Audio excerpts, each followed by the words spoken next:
Good morning guys. তো সকাল সকাল ঘুম থেকে উঠে সমস্ত কাজবাজ সেরে চলে গিয়েছিলাম রান্নাঘরে চা বানানোর জন্য, আর তার সাথে বানাচ্ছিলাম চানা ফ্রাই। তো চানা ফ্রাই কে কে খেতে পছন্দ করো অবশ্যই কমেন্ট করে কিন্তু জানাবে, আমার খুবই ভালো লাগে খেতে। আর আজকে সবারই জন্য চা বানিয়েছি, কারণ এই ঠান্ডাতে 2-3 বার করে চা খেতেই হচ্ছে আর কি। তো সকাল সকাল শ্বশুরমশাই আর শাশুড়ি মায়ের এক রাউন্ড চা খাওয়া হয়েই গিয়েছিল, আর এটা ওদের সেকেন্ড রাউন্ড চলছিল। তারপরে চলে গিয়েছিলাম রান্নাবান্নার দিকে।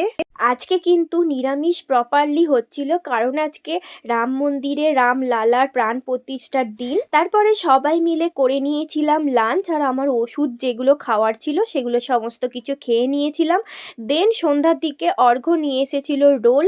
তারপরে অর্ঘ্য আর শ্বশুরমশাই গিয়েছিল শ্বশুরমশাইয়ের এক ছাত্রীর ম্যারেজ সেরিমনিতে। আজকের মতন এ পর্যন্তই, দ্যাটস ইট, বাই।